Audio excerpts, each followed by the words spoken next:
എപ്പിസോഡിന്റെ opening സീനില് ഇപ്പൊ നമ്മുടെ ആൾക്കാര് ഗ്രാമത്തിലേക്ക് ഓടി വരികയാണ്. വില്ലന്മാരുടെ എല്ലാവരുടെയും കഥ കഴിഞ്ഞു എന്ന് കരുതി ഇപ്പൊ കുട്ടപ്പനും ടീംസും ആവട്ടെ എടുത്തു ചാടി കുത്തിമറിഞ്ഞ് വളരെ ഹാപ്പി ആയിട്ടാണ് അവിടേക്ക് വരിക. അപ്പൊ റുക്കുസുക്കി ആവട്ടെ എന്തോ കൊണ്ട് പേടിച്ച് ഇങ്ങോട്ട് വരില്ലേ എന്ന് കാറി അലറി ഇപ്പൊ കുട്ടപ്പനോടും ടീംസിനോടും വിളിച്ചു പറയും. അപ്പൊ പെട്ടെന്ന് കരാശി ആവട്ടെ റുക്കുസുക്കുവിന്റെ വാ അടച്ചു പിടിച്ച് മിണ്ടിയ നിന്നെ ഇവിടെ തന്നെ കൊന്നു കളയുന്നു പറഞ്ഞ് അവനെ ഭീഷണിപ്പെടുത്തും. അതുകൊണ്ട് ഷോക്കായിട്ട് ഇപ്പൊ എല്ലാവരും കരാശിയെ നോക്കി നിൽക്കും. ഇവന്റെ മനസ്സ് മാറിയതല്ലേ, എന്നിട്ട് വീണ്ടും ഇവൻ നമ്മളെ ആക്രമിക്കാൻ നോക്കുകയാണോ? അതിന് കരാശി ടെൻഷനായിട്ട് എന്നെ കൊണ്ട് പറ്റില്ല, തിരികെ ഗ്രാമത്തിൽ പോയി അവിടെ കുക്ക് ചെയ്ത് ജീവിക്കാൻ. ഞാൻ വീരനാണ്, പവർഫുൾ ആണ്, അതുകൊണ്ട് തീർച്ചയായിട്ടും ഞാൻ ഇങ്ങനെ തന്നെ ജീവിക്കുന്നു പറയും. ഇവിടെ കുട്ടപ്പനും ടീംസും ആവട്ടെ ഹാപ്പി ആയിട്ട് കാവടി തുള്ളി വരുമ്പോ വില്ലന്റെ ബാക്കി ശിങ്കിടികള് ഇപ്പൊ പാറപ്പുറത്ത് കയറി ഒരുപാട് പാറകള് നമ്മുടെ ആൾക്കാർക്ക് നേരെ തള്ളി താഴിക്കിടാനായിട്ട് ആരംഭിക്കും. നമ്മുടെ ആൾക്കാര് ഇപ്പൊ പാറയ്ക്കകത്ത് പെട്ട് അങ്ങോട്ടും ഇങ്ങോട്ടേക്കും തെറിച്ചു വീടാനായിട്ട് ആരംഭിക്കും. കരോഷിക്കാണെങ്കിൽ അത് കണ്ട് ഭയങ്കര സന്തോഷം. യെസ്, പിടിച്ചു നമ്മൾ അവരെ. പക്ഷെ നമ്മുടെ ആൾക്കാരെ ആ ഒരു പാറയുടെ ഇടയിൽ ഒന്നും തന്നെ ഇപ്പൊ അവര് കാണില്ല. അവരെവിടെ പോയെന്നും പറഞ്ഞ് ഇപ്പൊ പട്ടാളക്കാര് അവിടേക്ക് ഇവിടേക്ക് നോക്കുമ്പോ നമ്മുടെ ആൾക്കാരാവട്ടെ അവരുടെ നാല് ചുറ്റിലുമായിട്ട് ഇപ്പൊ കാഷ്വൽ ആയിട്ടിരിക്കും. പക്ഷെ അതൊന്നും കണ്ടിട്ട് നമ്മുടെ കുറോസക്കി ഫാമിലിക്കും കരാഷിക്കും ഇപ്പൊ യാതൊരു പേടിയും ഉണ്ടാവില്ല. നമ്മുടെ ആൾക്കാർ എന്തെങ്കിലും ചെയ്യുന്നതിന് മുൻപ് അവരിപ്പോ ഓരോരുത്തരായിട്ട് തോളത്ത് കയറാനായിട്ട് ആരംഭിക്കും. വില്ലന്മാര് കയറി കയറി ഒരു വടി പോലെ നിന്ന് ചുറ്റും കത്തി വെച്ച് അവര് കറങ്ങാനായിട്ട് ആരംഭിക്കും. അവര് തീ പോലെ കറങ്ങി ഇപ്പൊ നമ്മുടെ ആൾക്കാരുടെ പുറകെ തന്നെ പോയിക്കൊണ്ടിരിക്കുകയാണ്. പക്ഷെ അപ്പോഴായിരിക്കും ഒരു മെഗാ ട്വിസ്റ്റ്. നമ്മുടെ നാല് ആൾക്കാരും ഇപ്പൊ മലയ്ക്ക് മേലെ ക്യാഷ്വലായിട്ട് നിൽക്കുകയാണ്. കുട്ടപ്പന്റെ ക്ലൗൺസിനെയാണ് അവര് ബുദ്ധിപൂർവ്വം വില്ലന്മാർക്ക് മുൻപിലേക്ക് ഇട്ടുകൊടുത്തത്. ഇപ്പൊ നമ്മുടെ നാലാൾക്കാരും അവിടേക്ക് ചാടി വീണ് ഫൈറ്റ് ചെയ്യാൻ ആരംഭിക്കും. ആദ്യം ടെൻ ആ ഒരു റൊട്ടേഷൻ തകർക്കാൻ ശ്രമിക്കുമെങ്കിലും അവനെ കൊണ്ട് സാധിക്കില്ല. രണ്ടാമത് ലീയും അവിടേക്ക് വരുന്നത് കാണുമ്പോ അവരാവട്ടെ ആ ഒരു റൊട്ടേഷൻ നിർത്തി ഇപ്പൊ ഓരോരുത്തരായിട്ട് ഫൈറ്റ് ചെയ്യാൻ തുടങ്ങും. നെജി അവന്റെ കൈ ചുരുട്ടി ആ ഒരു 60 ഡിഗ്രി സർക്കിൾ ക്രിയേറ്റ് ചെയ്ത് ഇപ്പൊ അവരെല്ലാവരെയും കാത്തു നിൽക്കും. നെജി അവന്റെ പവർ എടുത്ത് ഇപ്പൊ എല്ലാവരുടെയും ചക്ര പോയിന്റ്സ് തന്നെ അടിച്ച് നിരപ്പാക്കും. ഇവിടെ കുട്ടപ്പൻ അവൻ പറന്നു ചാടി ക്ലൗൺസിനെ ഉപയോഗിച്ച് അവരെ എല്ലാവരെയും അടിച്ച് തൊഴിക്കാൻ വരുമ്പോ നമ്മുടെ ബാക്കി 3 ആശാമാരും ഇപ്പൊ എല്ലാ വില്ലന്മാരെയും അടിച്ച് സൈഡാക്കിയിട്ടുണ്ടാവും. അതുകൊണ്ട് കുട്ടപ്പൻ പറയും, നിങ്ങൾ എന്ത് പണിയാ കാണിച്ചേ, എനിക്ക് അടിക്കാൻ ഒന്നിനെ പോലും കിട്ടിയില്ല. അങ്ങനെ എല്ലാവരും ചേർന്ന് ഇപ്പൊ വില്ലന്മാരെ മുഴുവനായിട്ടും കെട്ടി ഒരു മൂലക്കിടും. കുട്ടപ്പൻ ചാടി വന്ന് ഇപ്പൊ കുറോസോക്കിനെ എടവും വലവും അട്ടിച്ചങ്ങോട്ട് തെറിപ്പിക്കും. നിന്നോട് എത്രയൊക്കെ പറഞ്ഞിട്ടും നീ വീണ്ടും ഇതന്നെ ചെയ്യാണോ? അതിന് കരാശി പറയും, ഞാൻ കുറോസോക്കി ടീമിനെതിരായിട്ട് എന്തെങ്കിലും ചെയ്താ അവര് തീർച്ചയായിട്ടും എന്നെ ഗ്രൂപ്പിൽ നിന്ന് എടുത്ത് പുറത്തു കളയും. അത് കേട്ട് ഇപ്പൊ അവിടെയുള്ള ആൾക്കാരാവട്ടെ ചുറ്റികയും ആണിയൊക്കെ വെച്ച് ഇപ്പൊ കരാശിയെ കൈകാര്യം ചെയ്യാൻ തുടങ്ങും. അത് കണ്ട് നമ്മുടെ ലീക്ക് ഒരുപാട് വിഷമായി അവിടെയുള്ളവരുടെ കാലിൽ വീഴാൻ തുടങ്ങും. ഞാൻ കാരണമാണ് ഇതെല്ലാം ഉണ്ടായത്, എന്നെ മാതൃകയാക്കിയാണ് അവൻ അറിയാതെ ഇങ്ങനൊരു തെറ്റിൽ ചെന്ന് വീണത്, ദയവ് ചെയ്ത് അവനെ അടിക്കരുത്, ഞാൻ നിങ്ങളുടെ കാല് പിടിക്കാന്ന് പറയുമ്പോ അവരാവട്ടെ ഇപ്പൊ ലീനെ നോക്കി നിൽക്കും. ഇവനെ കൊണ്ട് ഒരുപാട് രുചികരമായിട്ടുള്ള ഫുഡൊക്കെ ഉണ്ടാക്കാൻ കഴിയും. മാത്രമല്ല മറ്റുള്ളവർക്ക് ജീവൻ കൊടുക്കാൻ കഴിവുള്ള അത്തരത്തിലുള്ള ഫുഡ് പോലും ഇവനെ കൊണ്ട് മാത്രമേ ഉണ്ടാക്കാൻ സാധിക്കുകയുള്ളൂ. അതുകൊണ്ട് ദയവ് ചെയ്ത് അവനെ ഉപദ്രവിക്കരുത്. ഇനി യാതൊരു കാരണവശാലും അവന്റെ ഭാഗത്തു നിന്ന് യാതൊരു തെറ്റും ഉണ്ടാവില്ലെന്ന് ലീ ഉറപ്പ് കൊടുക്കും. ലീ കരാഷിയെ ഇപ്പൊ വലിച്ചു താഴെയിട്ട് അവരോട് മാപ്പ് ചോദിക്കാൻ പറയും. അതിനുശേഷം അവരെല്ലാവരും ആ ഒരു ചിന്നപ്പയ്യനെ കാണാൻ അവന്റെ റൂമിലേക്ക് പോകും. അവരെ കണ്ട് ആ ഒരു ചിന്നപ്പയ്യൻ അവൻ വീണ്ടും പറയും, എന്നെ കൊണ്ട് തനിച്ച് ജീവിക്കാനാവില്ല, ദയവ് ചെയ്ത് എന്നെ കൊന്നു കളയണം. അതിന് ടെൻഷൻ പറയും, എല്ലാവരും അങ്ങനെ തന്നെയല്ലേ, അതുകൊണ്ട് ഇവനെ ഇവിടെ തന്നെ വിട്ടിട്ട് പോകുന്നതായിരിക്കും നമുക്ക് നല്ലത്. അപ്പൊ റൺമർ പയ്യൻ അവന്റെ പഴയ ഇമാജിനേഷനിലേക്ക് പോവും. അവൻ ഓർമ്മയുള്ളപ്പോൾ മുതല് അവൻ സ്വാധീനമില്ലാതെ ആ ഒരു കട്ടിലിൽ തന്നെയാണ് എപ്പോഴും കിടക്കുക. അവന്റെ അച്ഛനെയും അമ്മയും കണ്ട ഓർമ്മ പോലും അവനുണ്ടായിരുന്നില്ല. മാത്രമല്ല ഗ്രാമത്തിലുള്ള ആരെങ്കിലും എന്തെങ്കിലുമൊക്കെ കൊടുത്താല് അത് മാത്രം കഴിച്ചാണ് അവൻ അത്രയും നാള് ജീവിച്ചു പോന്നിരുന്നത്. പക്ഷെ അവന് ആർക്കും അറിയാത്ത ഒരുപാട് സൂപ്പർ പവർ ഉണ്ട്.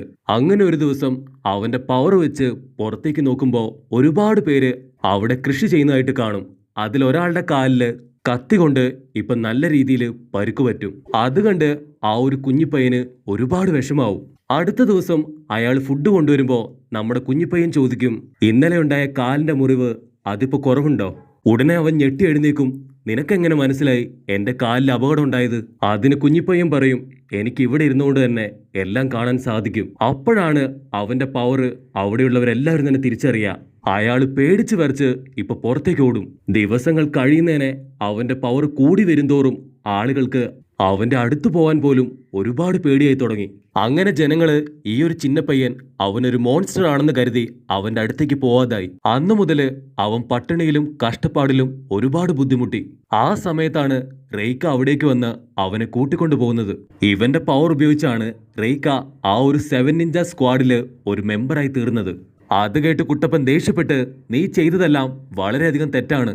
അവൻ നിന്റെ പവർ ഉപയോഗിച്ചുകൊണ്ട് ഒരുപാട് പേരെ ഇപ്പൊ ഇല്ലാതാക്കി. അതിന് തീർച്ചയായിട്ടും നീയും ഉത്തരവാദി തന്നെയാണെന്ന് ഇവിടെ കുട്ടപ്പൻ പറയുമ്പോ അതിന് വീണ്ടും ആ കുഞ്ഞിപ്പയ്യൻ പറയും, അതെ, നീ പറഞ്ഞത് അത് 100% ശരിയാണ്. അവനും ഞാനും അത്രയും നല്ല ബന്ധത്തിലാണ് ജീവിച്ചു വന്നത്. അതുകൊണ്ട് തന്നെ അവനു വേണ്ട എല്ലാ സഹായങ്ങളും ഞാൻ ചെയ്തു കൊടുത്തു. ഒരു തരത്തിൽ പറയുകയാണെങ്കിൽ അവൻ എന്നെ ഉപയോഗിക്കുകയായിരുന്നു, ഒരു ഉപകരണം പോലെ. അപ്പൊ കുട്ടപ്പൻ പറയും, നിന്നെ പോലെ ഞാനും ഒരു അനാഥനാണ്. ഒറ്റയ്ക്കാണ് ഇത്രയും കാലവും ഞാനും ജീവിച്ചു വന്നത്. നമ്മുടെ ജീവിതം കൊണ്ട് മറ്റുള്ളവരെ സഹായിച്ചും നല്ലത് ചെയ്തും ഒരർത്ഥം കണ്ടെത്തണം.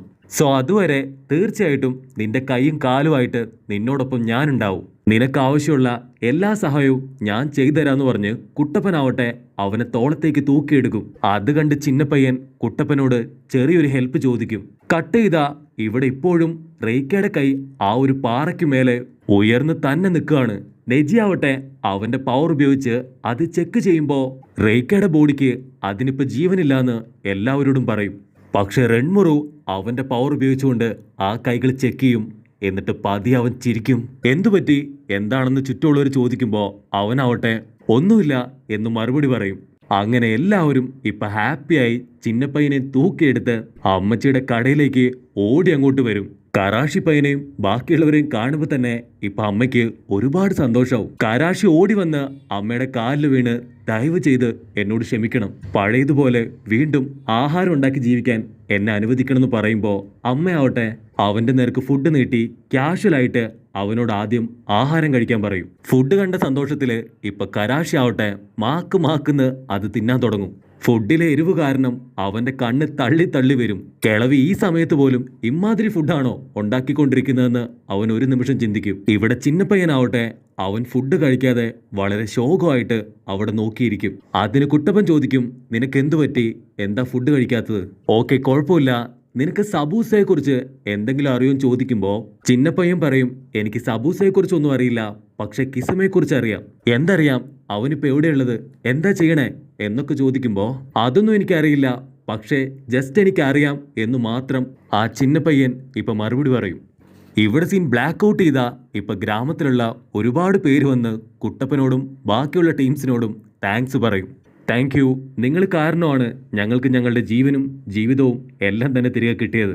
ഇതൊക്കെ കേട്ട് സുഖിച്ച് നമ്മുടെ കുട്ടപ്പൻ അങ്ങനെ നിൽക്കുമ്പോൾ ഇവിടെ ലീ ആവട്ടെ കരാഷിക്ക് ഇപ്പൊ മാസ് ട്രെയിനിങ് കൊടുത്തുകൊണ്ടിരിക്കുകയാണ്.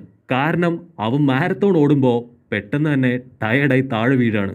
ലീ അവന്റെ കൈ പിടിച്ച് ഇപ്പൊ പുഷപ്പ് എടുക്കാൻ പറയും.